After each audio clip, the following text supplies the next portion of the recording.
Hola, hoy nos metemos de lleno en un tema fascinante, el ojo humano. Tenemos aquí unas notas bastante completas sobre su anatomía, cómo funciona y también cómo lo examinan los profesionales. Hola, sí, la verdad es que es un órgano increíble. La idea es esa, ¿no? Desgranar un poco cómo funciona esta máquina tan compleja y entender cómo se evalúa si todo va bien. Porque, a ver, pocas veces nos paramos a pensar en toda la ingeniería que hay detrás de simplemente ver. Exacto. Es un sistema súper intrincado, ¿eh? Cada piececita tiene su función y es crucial. Vamos a usar esas notas para entender la estructura, desde lo más externo, la órbita que lo protege, hasta las capas de dentro que capturan la luz. Perfecto. Pues empecemos por fuera, por la casa del ojo, digamos, la órbita, esa cavidad en el cráneo. Justo, es una cavidad con forma de cono hecha por 7 huesos distintos del cráneo. Y no es casualidad que tenga esa forma, ¿eh? Está diseñada para proteger al máximo el globo ocular. ¿Y decías que tiene como un acolchado? Sí, hay grasa detrás del ojo, la grasa retroocular, que funciona como un amortiguador, ¿sabes? Contra golpes o vibraciones. Es una protección extra. Vale. Y tapando todo esto, los párpados, que no son solo para cerrar los ojos y ya. ¿Qué va? Son mucho más. Protegen de agresiones, del polvo, de la luz excesiva y, súper importante, con cada parpadeo extienden la lágrima por toda la superficie. Claro, para que no se seque. Exacto. Mantienen la córnea húmeda, que es vital para que sea transparente y veamos bien. Y las pestañas también ayudan. Son como sensores táctiles. Oye, y es curioso lo de los nervios que controlan el párpado, ¿no? Que son dos distintos. Abrirlo, para levantar el párpado, es otro músculo, el elevador, y lo controla el tercer par, el oculomotor. Qué curioso.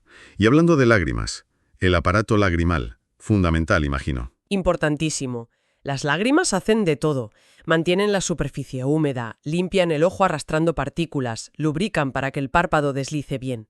Y nutren, decías. Sí, nutren la córnea, que como no tiene vasos sanguíneos, depende de la lágrima y del humor acuoso por dentro.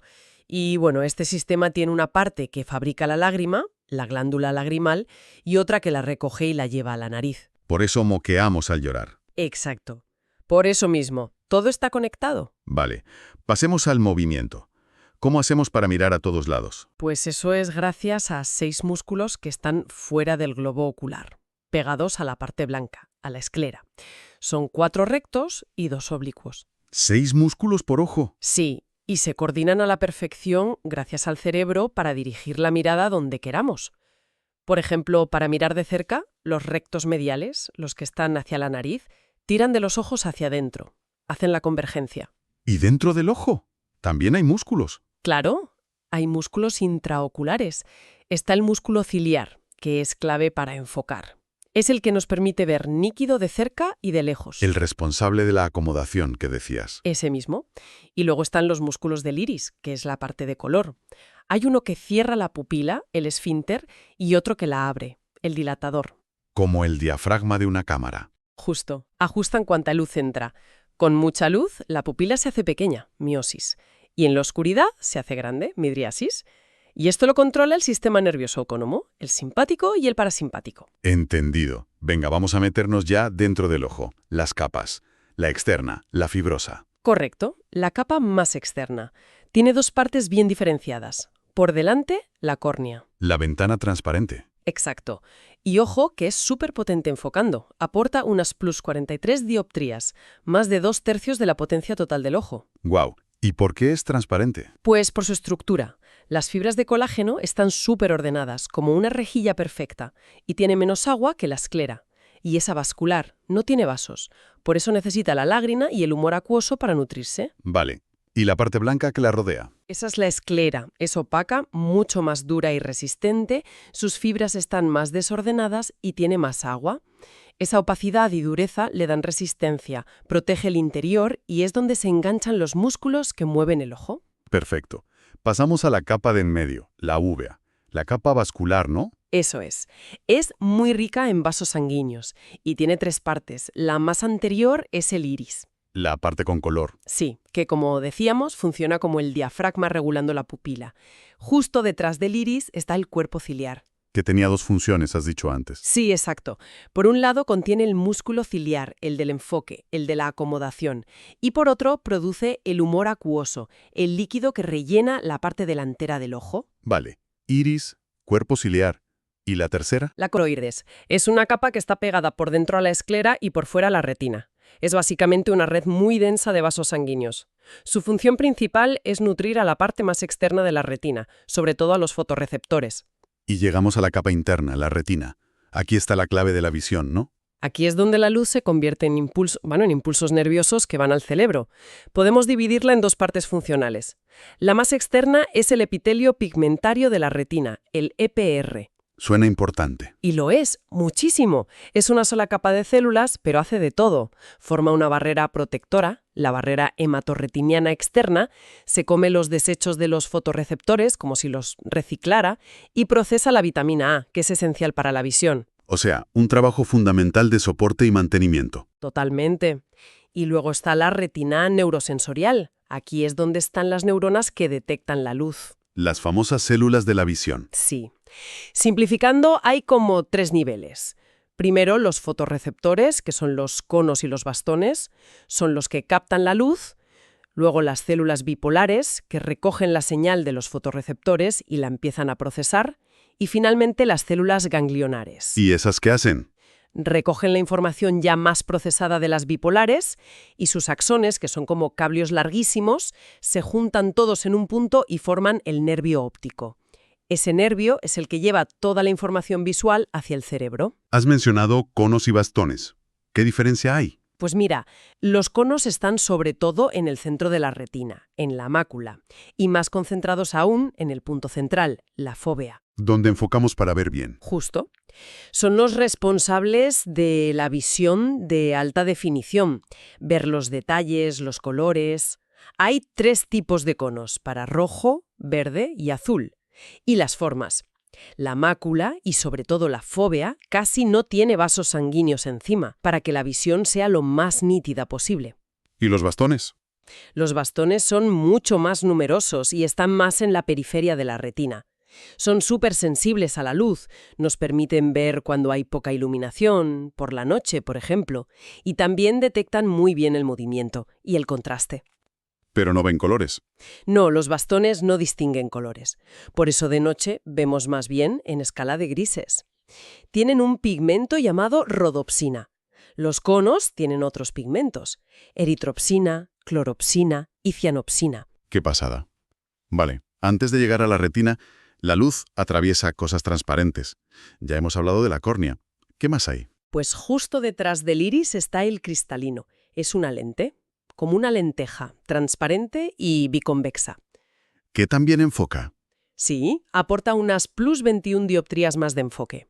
Pero lo más interesante del cristalino es que puede cambiar su forma.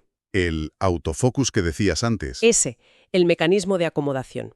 Cuando miramos lejos, el músculo ciliar se relaja y eso tensa unas fibras, la zónula, que tiran del cristalino y lo aplanan.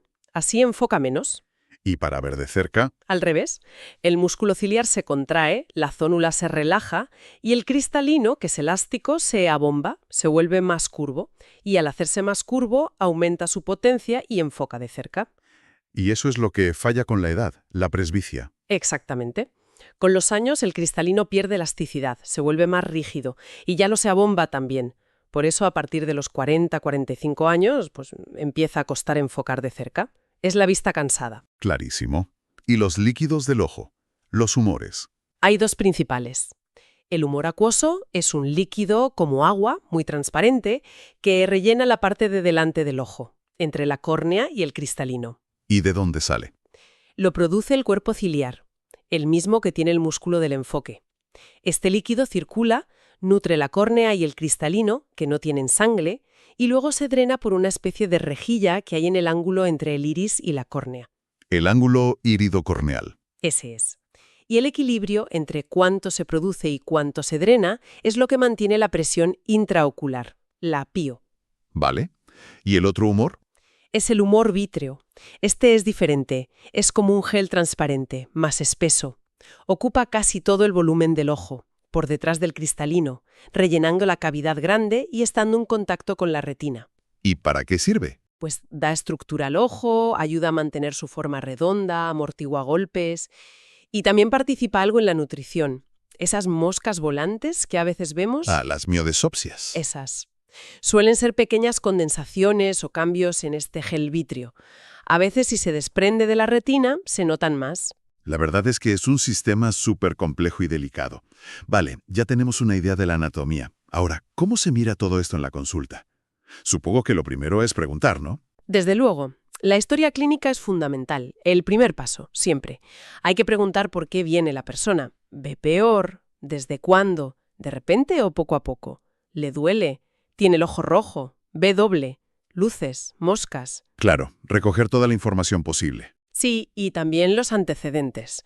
Usa gafas, tiene miopía, hipermetropía, alguna enfermedad general importante, como diabetes, hipertensión, lo han operado de los ojos, toma alguna medicación y, muy importante, los antecedentes familiares. Hay glaucoma en la familia, desprendimiento de retina. Una vez que tenemos la historia, ¿cuál suele ser la primera prueba objetiva? Medir la agudeza visual, AV, ver cuánto ve la persona. Esto nos dice cómo funciona la mácula, el centro de la visión. Se usa el típico panel con letras que van de grandes a pequeñas, el optotipo de Snellen. El de toda la vida. Ese. Se pone a 6 metros y se anota hasta qué línea ve. Lo normal es 6,6 o 20,20 si usamos pies. ¿Y si alguien no llega a ver bien las letras? Mencionabas en las notas lo del agujero estenopeico. Ah, sí. Es una prueba muy útil y sencilla. Es un plástico opaco con un agujerito muy pequeño en el centro. Se le pide a la persona que mire a través de él. ¿Y qué indica? Si al mirar por el agujerito la visión mejora mucho, significa que el problema es probablemente de refracción, o sea que necesita gafas o ajustar su graduación. El agujero elimina los rayos de luz más periféricos y deja pasar solo los centrales, enfocando mejor la imagen en la retina, como si corrigiera el defecto óptico. Qué ingenioso. ¿Y si no mejora? Pues si no mejora o mejora muy poco, ya sospechamos que puede haber algo más, una patología orgánica, una catarata, un problema en la retina, en el nervio óptico. Y si la visión es muy baja, pues ya no usamos letras. Medimos si puede contar dedos, CD, si solo ve movimiento de manos, MM, o si solo percibe luz, PL. O nada, NPL. Vale. Ya sabemos cuánto ve. ¿Qué se mira después? Pues usamos la lámpara de hendidura. Es como un microscopio que nos permite ver la parte de delante del ojo con mucho aumento y detalle. El segmento anterior. Exacto. Podemos ver los párpados, la conjuntiva, la córnea, si está transparente, si tiene heridas, su grosor, la cámara anterior, el espacio donde está el humor acuoso, el iris y el cristalino, para ver si hay catarata, por ejemplo. Y mencionabas también la afloresceína. Sí, es un colorante. Se echa una gotita y con una luz azul especial, las zonas de la córnea donde falte la capa más superficial, el epitelio, se tiñen de verde brillante. Es genial para ver úlceras, arañazos, queratitis. Entendido. ¿Y el movimiento de los ojos? ¿Cómo se comprueba? Se evalúa la motilidad ocular. Le pedimos a la persona que siga un objeto, una luz o un dedo, con la mirada, sin mover la cabeza, en todas las direcciones, arriba, abajo, a los lados, en diagonal. Las 9 posiciones diagnósticas que decían las notas. Esas son. Miramos si los movimientos son completos, suaves y si los dos ojos van perfectamente coordinados y alineados. Buscamos si hay alguna desviación, lo que llamamos estrabismo o tropía, o si solo aparece al tapar un ojo, que sería una aforia. ¿Y el test de Herzberg? Es una prueba rápida, sobre todo útil en niños pequeños que no colaboran tanto. Se proyecta una luz hacia los ojos y se ve dónde cae el reflejo en las córneas. Si en ambos ojos cae centrado en la pupila, están alineados. Si en uno cae desviado, indica un estrabismo. Y las pupilas también dan mucha información, ¿verdad? Muchísima. Miramos si son redondas, si tienen el mismo tamaño en ambos ojos, si no, se llama anisocoria, y cómo reaccionan. A la luz. Sí, a la luz. Se ilumina un ojo y vemos si esa pupila se cierra, reflejo fotomotor directo, y si la del otro ojo también se cierra a la vez, reflejo consensual. Y también se comprueba si se cierran al enfocar de cerca, reflejo de acomodación. Cualquier alteración aquí puede ser una pista de problemas neurológicos, no solo oculares. ¿Y la visión por los lados? ¿La periférica? Eso es, el campo visual. Se puede hacer una prueba rápida llamada campimetría por confrontación, donde comparamos el campo visual de la persona con el nuestro. Para la visión central usamos la rejilla de Amsler, que ayuda a detectar distorsiones o manchas en el centro, típico de problemas de mácula. Pero la prueba oficial, digamos. La prueba de referencia, el gold standard, es la perimetría computarizada. Es una máquina donde la persona mira a un punto central y va pulsando un botón cada vez que ve aparecer una lucecita en la periferia. Dibuja un mapa muy preciso de todo el campo visual. Es fundamental para el glaucoma, por ejemplo. Hablando de glaucoma, la presión del ojo. Es clave medirla. Absolutamente. La presión intraocular PIO se mide con un aparato llamado tonómetro. El método más habitual y preciso es el de aplanación de Goldman, que se usa con la lámpara de hendidura. ¿Cómo funciona? Pues mide la fuerza que hay que aplicar para aplanar un área pequeñita y estándar de la córnea. Se considera normal una PIO entre 10 y 20 milímetros de mercurio, mmGh. Si está alta, es el principal factor de riesgo para desarrollar glaucoma. Y por último, pero no menos importante, mirar el fondo del ojo, ver la retina, el nervio. Exacto, la oftalmoscopía o fundoscopía.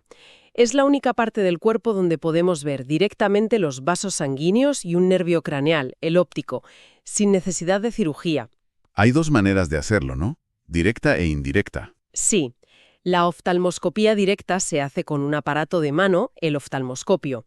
Da mucho aumento, pero ves un trocito pequeño de la retina cada vez.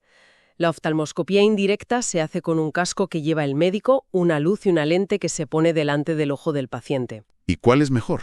La indirecta requiere dilatar la pupila con gotas, pero te da una visión mucho más amplia, panorámica. Ves toda la retina, incluida la periferia, y además en 3 dimensiones. Es la que se usa para una exploración completa. ¿Y qué se busca ahí detrás? Pues miramos el aspecto del disco óptico, que es la cabeza del nervio óptico, su color, si los bordes están bien definidos, el tamaño de la excavación central. Miramos los vasos sanguíneos, las arterias y las venas, cómo es su calibre. Normalmente la vena es un poco más gruesa que la arteria, una relación 2:3, su trayecto.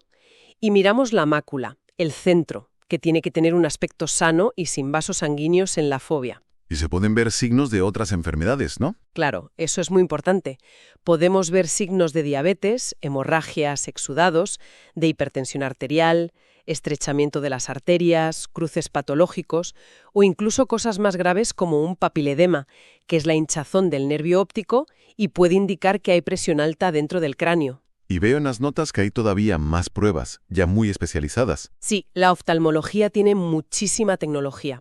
Por ejemplo, la queratometría y la topografía corneal, que miden la curvatura de la córnea con una precisión increíble, fundamental para planificar cirugía refractiva tipo LASIK o para adaptar lentillas especiales. ¿Alguna otra destacable? Pues la paquimetría, que mide el grosor de la córnea, es importante porque el grosor influye en la medida de la PIO, hay que ajustarla. También la microscopía especular, que nos permite contar las células de la capa más interna de la córnea, el endotelio. Es vital saber cómo está ese endotelio antes de operar una catarata, por ejemplo. Y la gonioscopía, que usa una lente especial para ver directamente el ángulo por donde se drena el humor acuoso, clave para saber qué tipo de glaucoma tiene una persona. La verdad es que es impresionante. El ojo es como un pequeño universo súper sofisticado. Hemos repasado la estructura externa, las capas internas, los músculos, los líquidos. Todo encaja. Totalmente.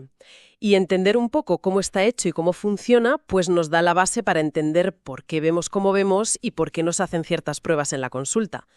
Y fíjate, lo interesante es que el ojo no solo nos habla de sí mismo. Es una ventana al resto del cuerpo, decías. Exacto. El fondo de ojo es un ejemplo clarísimo. Podemos detectar problemas de diabetes, de hipertensión, a veces incluso antes de que la persona tenga otros síntomas. Realmente nos da pistas sobre la salud general. Pues para terminar, y dándole una vuelta a todo esto, hemos visto ese equilibrio tan delicado en el ojo. La humedad justa, la presión correcta, el enfoque preciso. Más allá de las enfermedades claras, ¿qué cosas de nuestro día a día podrían estar afectando, quizás sin darnos cuenta, a este sistema tan complejo a largo plazo? Buena pregunta. Pienso en, no sé, quizás tantas horas delante de pantallas, la exposición al sol sin gafas adecuadas, incluso la alimentación, recordando eso que comentaste de la vitamina A y la retina. Es algo para reflexionar, ¿no? Mm. Sobre cómo cuidamos esta pequeña maravilla que nos permite ver el mundo.